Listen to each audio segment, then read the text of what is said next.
Welcome back दोस्तों। मैं self doctor Pankaj Kumar Soni. आज मैं फिर से आपके लिए एक नया टॉपिक के साथ में प्रेजेंट हूँ। मेरा आज का टॉपिक है हाइपरटेंशन, हाई ब्लड प्रेशर। ये आजकल कॉमन सा हो गया है, सभी को हो जाता है। इसके सबसे पहले अपन कारण जान लेते हैं, ये क्यों होता है। ये कारण है इसके मुख्यतः बहुत सारे लोगों को मोटापे की वजह से होता है। दूसरा रीज़न होता है एक्सेसिव माइंड प्रेशर। टेंशन भी हो सकती है, चिंता भी हो सकती है। इस प्रकार के रीज़न्स में भी हो जाता है। तीसरी चीज़ होती है आपका कोई बहुत ज़्यादा किसी भी चीज़ का हैबिचुअल है, कोई आपका नशा करने का हैबिट है, उसको भी होता है। अधिकांश जो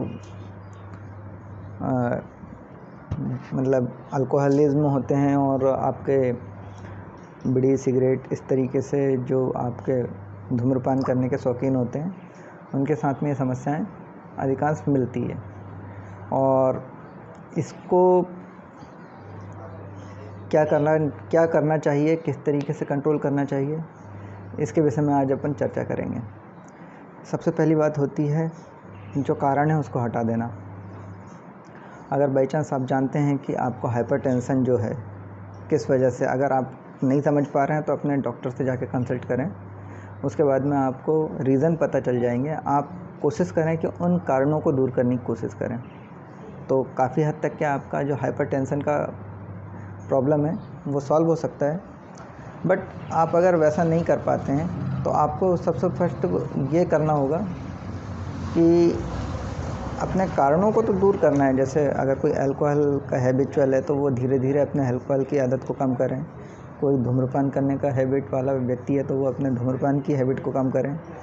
और अगर कोई किसी परेशानी, किसी समस्याओं में घिरा हुआ है, चिंता ज़्यादा है, प्रेशर ज़्यादा है, तो माइंड प्रेशर डाइवर्ट करने के लिए कुछ दूसरी गतिविधि को अपनाएं।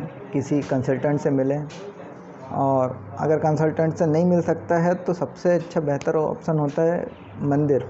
अगर आप जिस भी समुदाय से बिलोंग करते हैं उस समुदाय के अकॉर्डिंग आप उस जगह पे जाके मॉर्निंग और इवनिंग में अपना टाइम स्पेंड करें थोड़ा। ये बहुत अच्छा एक साधन होता है। एक्चुअली ये जो मंदिर या फिर जो भी संप्रदाय के अकॉर्डिंग जो भी आपके इबादत गृह है, वहाँ पे जब आप जाते हैं तो आप काफ़ी चिंताओं, काफ़ी समस्याओं को वहाँ पे बायकट कर सकते हैं।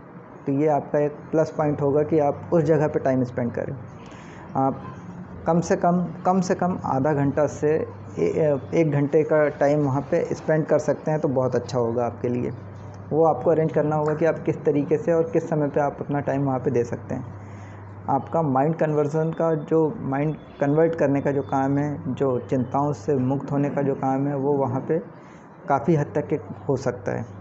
तो आप सबसे पहले अपना जो चिंता है, जो अवसाद है, उसको दूर करने की कोशिश करें। जो भी रीज़न है, हज़ारों रीज़न होते हैं, हज़ारों समस्याएं होती है। आप उसमें से किसी भी समस्या, लाइफ है तो लाइफ के साथ में समस्याएं बनी रहेगी। ऐसा कभी मतलब कोई व्यक्ति ऐसा नहीं है जो समस्याओं से घिरा ना हो।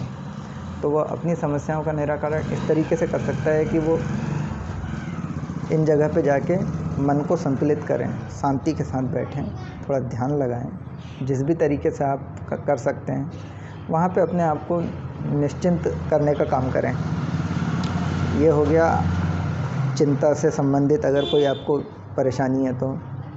तीसरी चीज़ होती है मोटापा के लिए मैंने बहुत 1-2 लाइफ स्टाइल के ट्रिक पहले भी अपलोड करे थे, जिसमें कि खान पान से रिलेटेड कुछ हैबिट हैं और कुछ मेडिसिनल से रिलेटेड मैंने बताई थी टिप्स। तो आप उन वीडियो को भी जाके देख सकते हैं। और कोशिश करें कि अपने मोटापे को जिस भी तरीके से, जिस भी मेथड से आप कम से कम कर सकते हैं, चाहे फिज़िकल एक्सरसाइज करके, चाहे खान पान पे कंट्रोल करके, जो भी आप मेथड अपनाना चाहें आप अपना सकते हैं। ये तो हुआ नॉर्मली बिना मेडिसिन के अपने आप को कंट्रोल करने का तरीका। इसके लिए आपको खुद करना होगा। ना ही कोई मेडिसिन आपके साथ में काम में आएगी, ना ही कोई डॉक्टर आपके पीछे लग के काम कर सकता है। जब तक कि आप अपने आप में रेडी नहीं होंगे तब तक के कोई मीनिंग नहीं निकलेगा।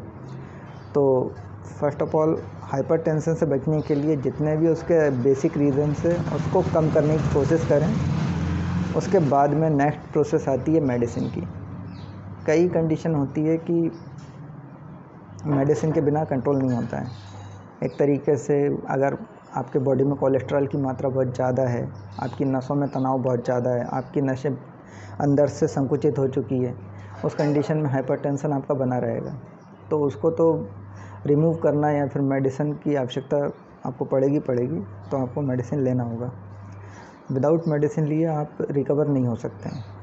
तो आप कोशिश करें कि हाइपरटेंशन को कंट्रोल करने के लिए आप जितने भी आयुर्वेद, होम्योपैथ या फिर इस तरीके की जो मेडिसिन है उसको आप फर्स्ट ऑफ ऑल, अगर बहुत ज़्यादा आपको हाइपरटेंशन है तो आपको उस लिमिट को कंट्रोल करने के लिए तो जो एलोपैथिक मॉडर्न साइंस की मेडिसिन है उसको कंटिन्यू रखना होगा।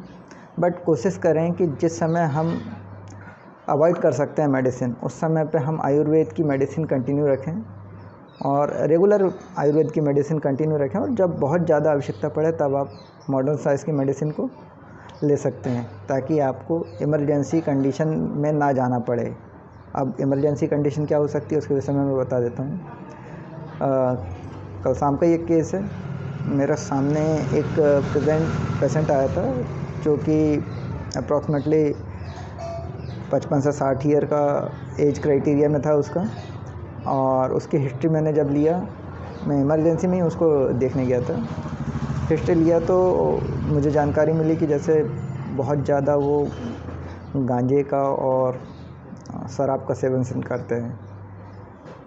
तो उस वजह से जब मैंने उनका बीपी लिया तो 220, 220 और 130 के अक्रॉस उसका बीपी आ रहा था। और उस समय पे शायद ब्रेन हेमरेज हो गया था उसे, इतना बीपी, और उसका हाफ पार्ट पैरालिटिक कंडीशन में पहुंच गया था।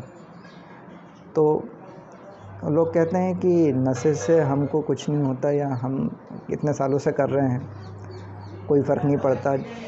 ये सबके अपने अपने बताने के तरीके होते हैं कि हम नशा कर रहे हैं तो हमको कुछ नहीं होगा, पर हकीकत यह है कि जो नशा करता है उसको उसका साइड इफ़ेक्ट बाद में उसी लाइफ में देखने में मिलता है। जैसे कि ये सिंपल सा केस था, हाइपरटेंशन हुआ, इतना ज़्यादा नशे की वजह से उसको हाइपरटेंशन की वजह से ब्रेन हेमरेज हो गया। अब वो स्थिति तो ऐसी थी कि कोई मतलब कुछ भी नहीं किया जा सकता उसमें, फिर इमरजेंसी ट्रीटमेंट ही उसका एक सोल्यूशन होता है। तो जो भी ये भ्रम पाल के रखे हैं कि हमको कुछ नहीं हो सकता, तो वो ध्यान रखें कि लाइफ है और बॉडी है, रिएक्ट करती है। आप लोग अपना विशेष ध्यान रखें। हाइपरटेंशन कहने के लिए कोई इफ़ेक्ट नहीं है, ज़्यादा प्रॉब्लम नहीं होती है, पर आप इस बात पे विशेष ध्यान दें कि हाइपरटेंशन आपकी लाइफ में आपको डेथ एंड पॉइंट पे ले जा सकता है। कभी भी आपकी डेथ हो सकती है, आप कभी भी पैरालिटिक अटैक का सामना कर सकते हैं, आप लाइफ टाइम के लिए बेड पे जा सकते हैं।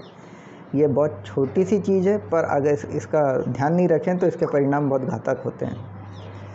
तो ये तो मैंने इमरजेंसी कंडीशन बताया। आप अपने आप को कोशिश करें, मैंने जो आपको जितनी भी ट्रिक बताई है, कि आप पहले उसके रीज़न्स को कम करने की कोशिश करें, उसके बाद में मेडिसिन्स का सहायता लें। मैं अभी प्रेजेंट में कुछ मेडिसिन अप्लाई किया था। एक लेडी पेशेंट थी, उनकी भी उम्र 60 से ऊपर के अप्रॉक्स थी, 60 से 70 के बीच में। तो उनको भी हाइपरटेंशन की प्रॉब्लम थी। उनका फर्स्ट डे मैंने जब बीपी लिया था तो उस कंडीशन में उनका बीपी मिल रहा था मुझे 200 और 110, 200-110 मेरे को मिला था।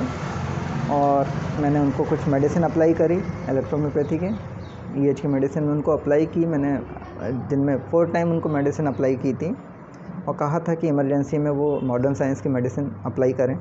बट उन्होंने फर्स्ट डे तो जिस दिन वो आए थे उस दिन उन्होंने ले लिया था। सेकंड डे उन्होंने मॉर्निंग से कुछ भी नहीं लिया, मॉडर्न साइंस की कोई मेडिसिन नहीं ली, ओनली जो मैं अप्लाई किया था वही मेडिसिन ली है उन्होंने। इवनिंग टाइम तक के उनका जो बीपी था, उनको किसी प्रकार की समस्या नहीं हुई।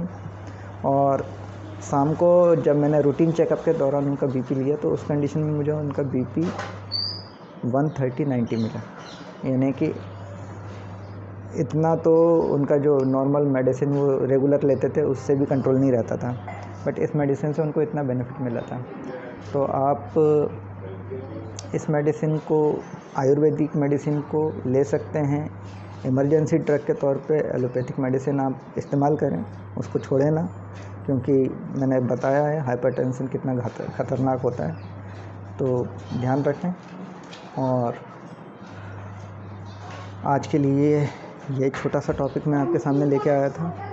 अगर आपको ये पसंद आता है तो मेरे वीडियो को लाइक करें, सब्सक्राइब करें चैनल, और अगर कोई कमेंट अगर आपको लगता है कि नहीं आपने कुछ कमी छोड़ी है तो मुझे बताएं, मैं करेक्शन करूँगा। नेक्स्ट टाइम मैं आपको इससे बेस्ट वीडियो ला के दूँगा। Thank you. नेक्स्ट वीडियो में मिलते हैं। ओके।